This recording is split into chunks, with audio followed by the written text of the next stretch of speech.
Thank you, Mr. Chairman, and Mr. Ranking Member, thank you for the invitation to testify here today. My name is Skye Perryman. I'm a lawyer and the president and CEO of Democracy Forward, which is a nonpartisan, nonprofit organization that promotes democracy and progress through litigation, regulatory engagement, policy, education, research, and commitment to the rule of law.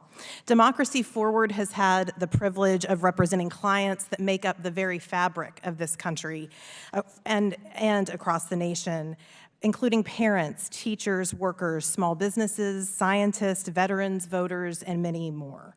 Our team is committed to our country's founding idea that our government does derive its power from the consent of the governed, and we are dedicated to bringing about our democracy's promise that the government must work for all people.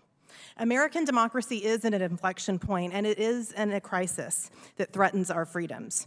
In the months following an attempt by extremists to disrupt the peaceful transition of presidential power on January 6, 2021, the United States was added to a list of global backsliding democracies by the International Institute of Democracy and Electoral Assistance.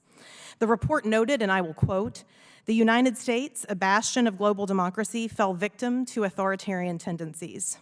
Myriad factors have contributed to this, including the rejection of an election result by an incumbent president," scholars have noted, "and an attempted insurrection against this legislative branch." Last year, 13 of our presidential libraries in the United States, from President Hoover's library to President Bush's library to President Obama's library, warned of the fragile state of United States democracy. These threats to our democracy and freedoms enjoyed by the American people are not academic, and they are not hyperbole.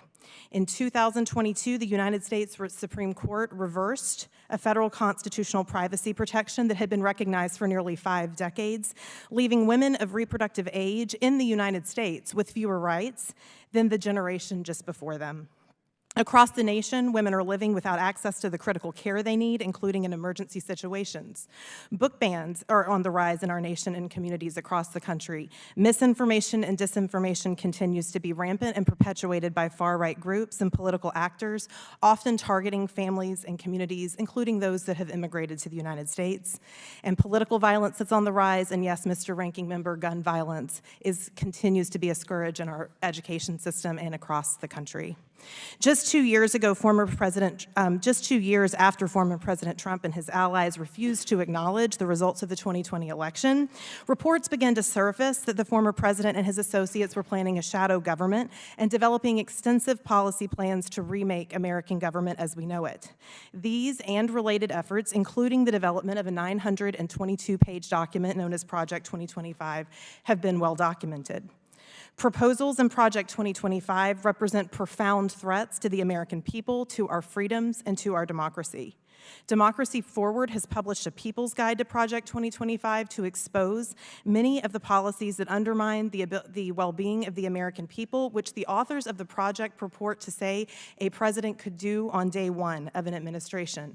Those policies include, but are not limited to, the weaponization of the Department of Justice against the American people, the politicizing of our civil service, undermining the government's ability to work for the American people, enabling discrimination across society, making it harder for Americans to make ends meet, including Americans in rural areas, through taking overtime eligibility away from millions of American workers, denying our climate crisis, undermining and delegitimizing our public education, and failing to address gun violence, child care crisis, and many other crises in this country. Project 2025 is not hypothetical.